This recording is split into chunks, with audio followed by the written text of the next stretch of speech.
Sairam numerology நேயர்களுக்கு சதீஷ் ராவின் வணக்கங்கள். நம் மக்கள் அனைவருமே ரொம்ப கவனத்தோடையும் ஆர்வத்தோடையும் ஒருவித மனக்கலக்கத்தோடையும் பார்த்து கொண்டிருக்கக்கூடிய ஒரு முக்கியமான விஷயம் எதுன்னு கேட்டிங்கன்னா, இந்த காலத்தில் சனிப்பெயர்ச்சி நமக்கு என்ன பண்ண போகுது, இந்த காலகட்டம் நமக்கு நன்மை அளிக்குமா தீமை அளிக்குமா, ஏற்கனவே சிரமங்களுக்கு மேலே சிரமங்கள் அனுபவித்து கொண்டு வரோமே, இது நமக்கு நல்லது பண்ணுமா அப்படின்னு. அதுவும் இன்றைக்கி நீங்கள் யூடியூப் சேனல் நீங்கள் போனீங்கன்னா, எல்லா சேனல்லையும் ஆளுக்கால் வேறு வேறு மாதிரி ஒவ்வொரு விஷயம் சொல்கிறாங்க. அது வேற உங்களை குழப்பி அடிச்சிருக்கும். ஆனால் இந்த ஒரு பதிவு, இப்போ நீங்கள் பார்த்து கொண்டு இருக்கக்கூடிய இந்த ஒரு பதிவு நீங்கள் பார்த்தீங்கன்னா, நீங்கள் 2.5 வருஷத்தை மறந்துடுங்க. ஏன்னா சனி பயிற்சிங்கிறது இப்போ வாக்கிய பஞ்சாங்கப்படி ஆல்ரெடி ஆயிடுச்சு. 20ஆம் தேதியே சனி பயிற்சி ஆயிடுச்சு. 20 டிசம்பர் 2025 மார்ச் வரைக்குமே இருக்க போகுது.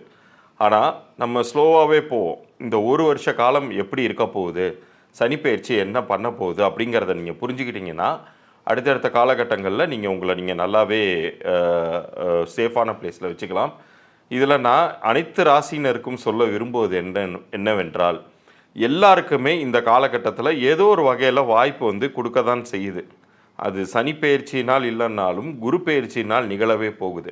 ஆனால் அது எந்தெந்த காலகட்டம்னு தெரிஞ்சால் தானே நீங்கள் அதற்கு தகுந்தாப்பில் திட்டமிட முடியும். அதனால் இந்த ஒரு பதிவு நீங்கள் பார்த்தீங்கன்னா, உண்மையிலேயே உங்களுக்கு என்ன நடக்க போகுது, நீங்கள் பயப்படலாமா பயப்பட தேவையில்லையா, எந்தெந்த விஷயங்களில் முயற்சி பண்ணலாம், எந்தெந்த விஷயங்களில் கவனம் செலுத்தலாம், எதுவுமே செய்யாமல் அப்படியே இருக்கலாம் அப்படிங்கிறத பற்றி நான் தெளிவாக சொல்ல போகிறேன். இது கிரகங்களின் அடிப்படையில் இருக்கக்கூடிய பலன்களாக இருக்கிறதுனால ஒவ்வொருத்தரும் அவங்களுடைய ராசிக்கு தகுந்த பலன்களை இப்போது நீங்கள் பார்க்கலாம். நான் ஏற்கனவே சொல்கிறது மாதிரி நம்ம சேனலை ஸ்க்ரீன்ஷாட் எடுத்து சப்ஸ்கிரைப் பண்ணதுக்கப்புறம் ஸ்க்ரீன்ஷாட் எடுத்து நீங்கள் அனுப்பினீங்கன்னா, கீழே தெரிகிற நம்பருக்கு அனுப்பிச்சிங்கன்னா, எண்கணித ரீதியான இலவச பொது பலன்கள் நான் வழங்கிட்டு இருக்கேன். அது உங்களுடைய பெயர், உங்களுடைய பிறந்த தேதிக்கும் கூட்டு எண்ணிற்கும் பொருந்திருக்கா பொருந்தலையா, அந்த அளவில் மட்டும் உங்களுக்கான பொது பலன்கள் கொடுப்பேன். கூடுதலாக உங்கள் பிறந்த தேதியின் சிறப்பம்சங்களை பற்றியும் நான் அதில் சொல்லுவேன். இதே வியாபாரிகளுக்கு வியாபார பெயர் பொருந்திருக்கா பொருந்தலையாங்கிற தகவலையும் சொல்லுவேன். பிறந்த குழந்தைகளுக்கு நீங்கள் பேர் வச்சுருந்தீங்கன்னா, பேரோட அந்த குழந்தையுடைய பிறந்த தேதியும் நேரத்தையும் அனுப்புங்க. பேர் வைக்கலைன்னா அந்த நட்சத்திரம் என்ன, அதுக்கான எழுத்துக்கள் என்னன்னு சொல்லுவேன். பேர் வச்சுருந்தீங்கன்னா அந்த பேர் பொருந்திருக்காங்கிறத இலவச பொது பலன்களாக நான் கொடுக்குறதா இருக்கேன். ஆனால் நான் மறுபடியும் சொல்கிறேன், நம்ம சேனலை நீங்கள் சப்ஸ்கிரைப் பண்ணிவிட்டு லைக்கும் தட்டிட்டு நீங்கள் அது ஸ்க்ரீன்ஷாட் எடுத்து உங்களுடைய பிறந்த தேதி, பெயர், உங்கள் வியாபார பெயர் இந்த தகவல்களோடு அனுப்பிச்சிங்கன்னா உங்களுக்கான பதில்கள் 3 நாட்களுக்குள்ளார நான் அனுப்பிச்சி வைப்பேன். இப்போ பலன்களுக்குள்ளார போகலாம். கும்பராசிக்கு இந்த சனிப்பெயர்ச்சி குரு பெயர்ச்சி காலகட்டம் எப்படி இருக்க போகுது அப்படிங்கிறத பார்க்க போகிறோம். இது ஏற்கனவே உங்களுக்கு 20 டிசம்பர் 2023 வாக்கிய பஞ்சாங்க ரீதியாக சனி பெயர்ச்சி ஆகிட்டார். இப்போ உங்களுக்கு ஜென்மத்தில் சனி நிற்கிறார், 1ஆம் வீட்டில் சனி நிற்கிறார். இது உங்களுக்கு கெடுதல் பண்ணுமா அப்படின்னு கேட்டால், உங்களுடைய ராசி அதிபதியே சனி தான். அதற்காக அவர் கெடுதல் பண்ணாமல் இருக்க மாட்டார், கொஞ்சம் பிரச்சனைகளை கொடுப்பாரு. குறிப்பாக உடல் ஆரோக்கியத்தில் ஒரு சில பின்னடைவுகளை கொடுப்பார். அதே மாதிரி குழப்பங்களை கொடுப்பார். ஏன்னா அவர் 3ஆம் வீட்டை வேற பார்க்குறாரு உங்களுக்கு.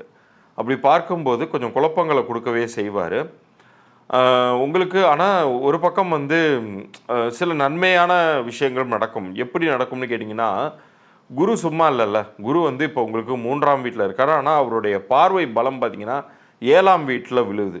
7ஆம் வீடு அப்படிங்கிறது உங்களுக்கு குடும்பத்தில் உங்களுக்கு ஏதாவது ஒரு வகையில் வளர்ச்சியை கொடுக்கும். ஏற்கனவே சிக்கல்கள் இருந்தால் அந்த சிக்கல்களை தீர்த்து விட்டு ஒரு மன அமைதியை உருவாக்கக்கூடிய விஷயங்களை குடும்பத்தின் மூலமாக உருவாக்கும். அதே மாதிரி 9ஆம் வீட்டு குரு பார்வைங்கிறது உங்களுடைய உங்களுடைய வருமான வாய்ப்பை, அது வியாபாரமோ உத்தியோகமோ ஏதாவது ஒரு வகையில் உங்களுடைய வருமான வாய்ப்பை காப்பாற்றி தருவார். ரொம்ப சிக்கல்கள் வந்துடாது. நீங்கள் கடன் மட்டும் வாங்காமல் இருக்கணும். இந்த காலகட்டத்தில் குறிப்பாக பெற்றோர்களுடைய உடல்நிலையில் கவனம் செலுத்தணும். ஏன்னா அவங்களுடைய உடல் நிலையில் பின்னடைவு அப்படிங்கிறது ஏற்படும். அவங்களுக்கு மட்டுமல்ல, உங்களுக்குமே கூட அந்த உடல்நிலையில் பிரச்சனை அப்படிங்கிறது வரும். ஏன்னா குரு உங்களுக்கு வந்து ஓரளவு தான் ப்ரொடெக்ஷன் தர முடியும். சனி வந்து ரொம்ப ஸ்ட்ராங்காக வேறு இருக்கார், அதோட உங்கள் ஜென்மத்திலே இருக்கார் அப்படிங்கும்போது ஒரு சில பின்னடைவுகள் அப்படிங்கிறது இயற்கை தான். ஆனால் முழுமையாக சிரமங்கள் வந்துடுமா, மொத்தமாக நான் காலியா அப்படின்னு கேட்டால் பதட்டமே அடைய வேண்டாம். நிச்சயம் வந்து ஓரளவு நீங்கள் காப்பாற்றப்படுவீர்கள். உங்களுடைய முயற்சிகளுக்குரிய பலன்கள் அப்படிங்கிறது ஓரளவு கிடைத்தே தீரக்கூடிய ஒரு காலமாக இது இருக்கும். ஏன்னா கேந்திரத்தில் குரு வந்து வரப்போகிறார். 4ஆம் வீட்டுக்கு குரு வந்து ஏப்ரல் மாதம் வந்ததற்கு பிறகு கேந்திரத்திற்கு வரக்கூடிய குருவால் நன்மைகள் பெருகதான் செய்யுமே ஒழிய, அந்த ப்ரொடெக்ஷனுங்கிறது பெருகதான் செய்யுமே ஒழிய அது வந்து கம்மியாகாது.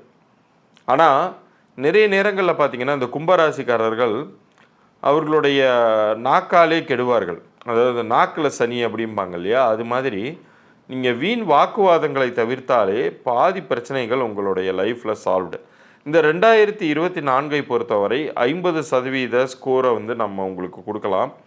பட் ஆனால் நீங்கள் வந்து இப்போ நான் சொன்ன விஷயங்களை கவனத்தில் கொண்டு ஒரு அதிகப்படியான ஒரு ஈகோயிஸ்டிக்கான ஆட்டிடியூட் பேச்சை கம்மி பண்ணிக்கிட்டு வீட்டில் பெற்றோர்களுடைய உடல்நிலையை நீங்கள் கவனம் செலுத்தி பார்த்துக்கிட்டு உங்களுடைய உடல்நிலையையும் கவனம் செலுத்தினீங்கன்னா பெரிய அளவுக்கு சிக்கல்கள் இல்லாமல் நீங்கள் வந்து தப்பிச்சிடலாம். அதே மாதிரி இந்த வருட இறுதியில் பார்த்தீங்கன்னா ஒரு நல்ல ஒரு முன்னேற்றமான காலங்கள் அப்படிங்கிறது உங்களுக்கு வரவே போகுது. அது எப்போ நிகழப்போகுது அப்படின்னு கேட்டிங்கன்னா, அந்த அக்டோபர் டிசம்பர் காலகட்டங்கள்லாம் உங்களுக்கு புதிய வேலைவாய்ப்பு அமைவதை நீங்கள் கண்கூடாக பார்க்கலாம். அதே மாதிரி வெளிநாட்டு யோகங்கள்ங்கிறது ஏதாவது ஒரு வகையில் உங்களை வந்து அழைச்சிட்டு போகிறதுக்கான ஒரு அழைப்பை வந்து உங்களுக்கு விடுக்கும். ஏன் வந்து இது நிகழுது அப்படின்னு சொல்லி கேட்டிங்கன்னா, உங்களுக்கு வந்து ஒரே ஒரு கிரகம் மட்டுமே உங்களை வந்து போட்டு தட்டி தூக்க போகிறது கிடையாது. ஒரு பக்கம் வந்து குருங்கிற ஒரு கிரகம் இருக்குது, புதன்கிற கிரகம் இருக்குது. இந்த கிரகங்களுடைய சுழற்சிகளும் நடந்துக்கிட்டே இருக்கிறதுனால ஒரு 50% மட்டும் நீங்கள் மெனக்கிட வேண்டியது இருக்கும் தான், அதில் மாற்று கருத்து கிடையாது. ஆனால் ஒரு 50% நீங்கள் நிச்சயம் காப்பாற்றவே படப்போகிறீர்கள், அதுலேயும் மாற்று கருத்துங்கிறது கிடையாது. ஸோ நீங்கள் என்ன பண்ணணும், பதட்டம் அடையக்கூடாது. பதட்டப்பட வைக்கும் இந்த காலகட்டம், ஆனால் பதட்டம் அடைய அவசியம் இல்லை. நிச்சயம் வந்து நீங்கள் வந்து சிரமங்களால் வீழ்த்தப்பட மாட்டீர்கள். சிரமங்களால் காரிய தடைகள் ஏற்படுமே ஒழிய நிச்சயம் வந்து உங்களுடைய ஜென்ரல் ஃப்ளோ ஆஃப் லைஃப் அப்படிங்கிறது மெயின்டைன் தான் ஆகும். உங்களுக்கு வந்து பெரிய ஒரு நன்மைகள் கிடைக்கலனாலும் எனக்கு பரவாயில்ல சார், கெடுதல்கள் மட்டும் நடக்காமல் இருக்கணும் அப்படின்னு ஆசைப்பட்றீங்களா, கடன் வாங்காமல் இருங்க, உடல் ஆரோக்கியத்தில் கவனம் செலுத்துங்க. இது ரெண்டுத்துக்கு மட்டும் பயங்கரமாக ஃபோக்கஸ் கொடுங்க, பதட்டம் அடையாமல் இருங்க. மற்றபடி வந்து இந்த காலகட்டத்தில் நீங்கள் அமைதியாக கடக்க வேண்டிய ஒரு காலகட்டமாக இருக்கணும். வீண் வாக்குவாதங்களையும் ஒரு ஈகோயிஸ்டிக் நேச்சரையும் தவிர்த்தாலே போதுமானது. இது வந்து உங்களுக்கு வந்து முற்றிலுமாக ஒரு இயல்பாக சுமாராக கடந்து சென்று விடக்கூடிய ஆண்டாகவே அமையப்போகுதுன்னு எடுத்துக்கலாம். ஸோ இவ்வளோ நேரம் இந்த பலன்களை ரொம்ப தெளிவாக கேட்டிருப்பீங்க. இப்போ உங்களுக்கு வந்து ஒரு பயம் அற்ற தன்மை இருக்கும் அப்படின்னு நான் நம்புகிறேன். ஏன்னா உங்களுக்கு எப்போ என்ன எதை செய்யணும், இந்த காலகட்டம் எந்த அளவுக்கு நன்மையாக இருக்குது அல்லது எந்த அளவுக்கு கவனத்தோடு இருக்கணும் அப்படிங்கிற விஷயங்கள் எல்லாமே உங்களுக்கு புரிஞ்சிருக்கும். ஸோ மேலும் நம்மளுடைய சேனலில் என்னுடைய மற்ற கண்டென்ட்லாம் இன்ட்ரெஸ்டிங் கண்டென்ட்ஸ்லாம் வரப்போகுது. தொடர்ந்து ஆதரவு தாருங்கள். இன்னும் நிறைய சுவாரஸ்யமான பதிவுகளுடன் உங்களை சந்திக்கிறேன். நான் ஏற்கனவே சொன்னது மாதிரி நம்ம சேனலை லைக் பண்ணி உங்களுடைய ஃப்ரெண்ட்ஸுகளுக்கும் ஷேர் பண்ணுங்கள். ஏன்னா இந்த நல்ல தகவல்கள் உங்களுடைய மற்ற ரிலேஷன்ஸுக்கும் ஃப்ரெண்ட்ஸுக்கும் போகணும் அப்படிங்கிற நல்லுள்ளத்தோடு அனுப்பிச்சி விடுங்க. நீங்களுமே சப்ஸ்கிரைப் பண்ணி ஸ்க்ரீன்ஷாட் எடுத்து உங்களுக்கான இலவச பொது பலன்களை பெற்றுக்கொள்ளலாம் 3 நாட்களுக்குள். மீண்டும் நன்றி கூறி விடைபெறுகிறேன். நன்றி.